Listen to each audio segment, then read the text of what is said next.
सुप्रभात बच्चों, कैसे हैं आप सब। हमने अपने पिछले ट्यूटोरियल में अपने हिंदी व्याकरण का पार्ट 7 संज्ञा के विकार समझाने वाला पार्ट पूरा कर लिया था। इसमें हमने पढ़ा था लिंग, वचन और कारक। ये तीनों हम पढ़ चुके हैं और अब इसका अभ्यास कार्य आपको दिया गया था होमवर्क के लिए।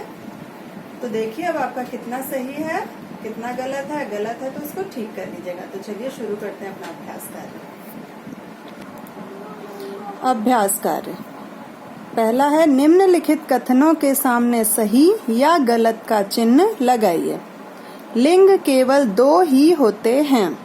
इसमें प्रश्नवाचक चिन्ह लगाए, उसमें आप पूर्ण विराम लगा लीजिएगा। तो लिंग केवल 2 ही होते हैं, बिल्कुल सही है। हिंदी में लिंग के 2 भेद हैं, स्त्रीलिंग और पुल्लिंग। ठीक है, तो ये सही है।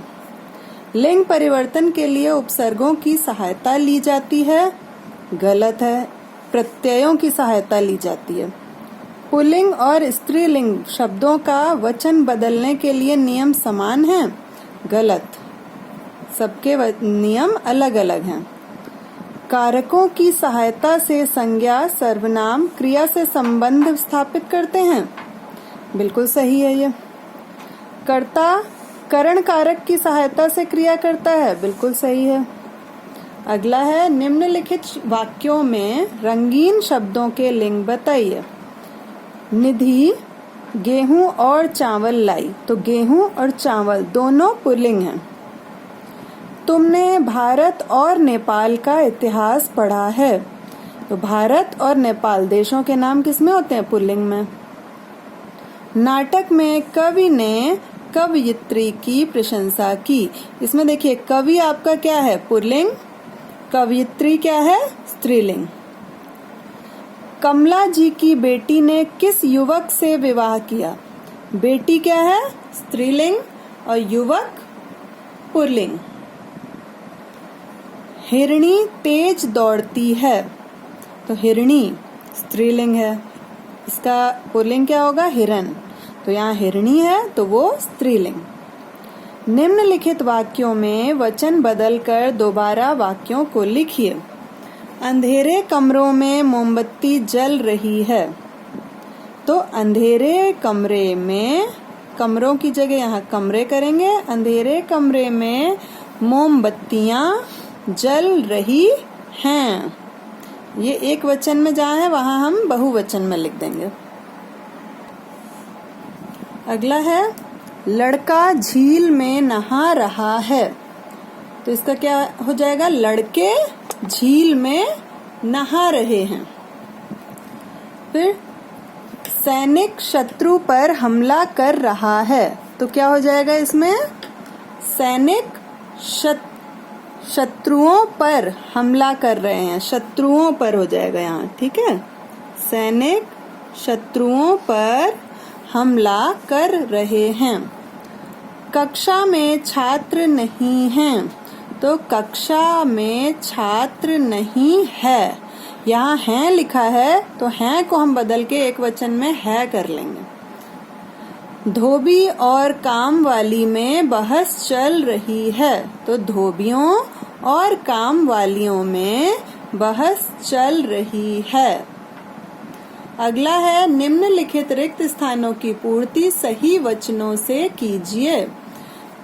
तो आपको यहाँ ब्रैकेट में वचन दिए गए हैं। उसने एक ही दिन में कई डैश खरीदी, कमीज या कमीजें।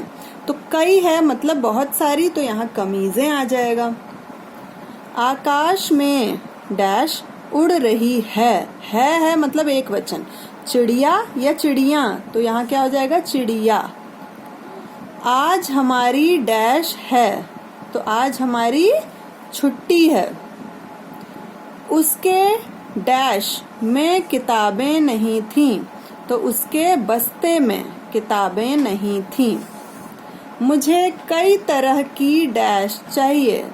कई तरह की मतलब बहुत प्रकार की। डिब्बी या डिबिया, डिबिया, तो यहाँ क्या आएगा? डिबिया। रिक्त स्थान की पूर्ति उचित कारक चिन्हों से कीजिए। यहाँ कारक चिन्ह भरने हैं। देखिए, मैंने अपने भाई से कहा कि वह बाजार जाकर बढ़ई को बुला लाए।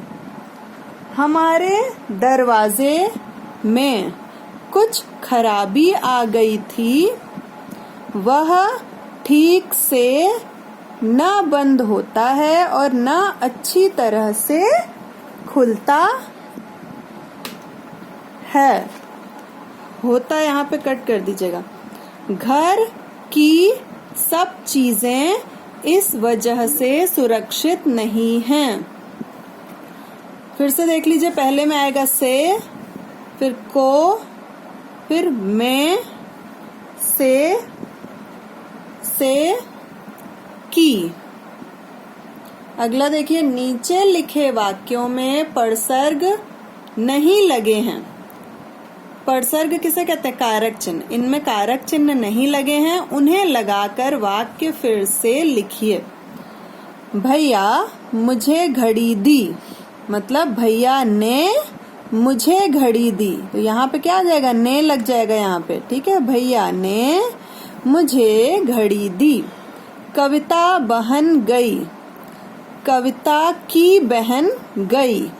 यहाँ पे की आ जाएगा, कविता की बहन गई। बच्ची बंदर डरती है, बच्ची बंदर से डरती है, ठीक है। यहाँ पे आ जाएगा से।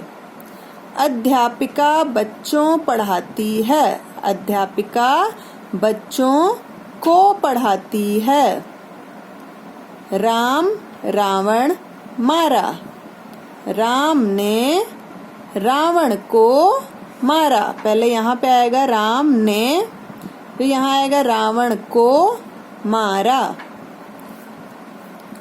अगला है आपका, इसके दो पार्ट हैं। 7 के पहले में देखिए, पहला प्रश्न क्या है? से परसर्ग का प्रयोग करण कारक व अपादान कारक में कीजिए। मतलब से परसर्ग हमारा करण कारक का भी होता है और अपादान कारक का भी, और दोनों का हमें अलग एग्जाम्पल लिखना है। पहला देखिए, राम साइकिल से विद्यालय जाता है।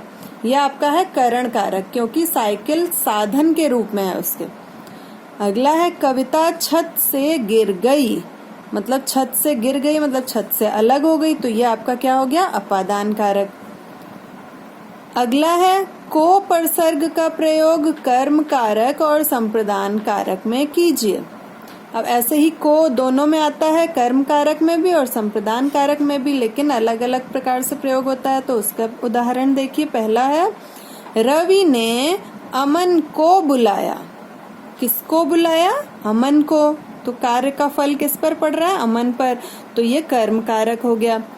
विद्यार्थी को पुस्तक दो, देने के अर्थ में संप्रदान कारक होता है। तो यहाँ क्या हो गया? विद्यार्थी को पुस्तक दो। किसे पुस्तक दो? विद्यार्थी को, ठीक है। तो ये क्या हो गया? संप्रदान कारक। इस प्रकार से आपका यहाँ पे ये पार्ट पूरा समाप्त होता है अभ्यास कार्य के साथ। आज का ट्यूटोरियल यहीं तक। आप अच्छे से पढ़ेंगे इसको, पार्ट को। तब तक अपना ध्यान रखिए। धन्यवाद।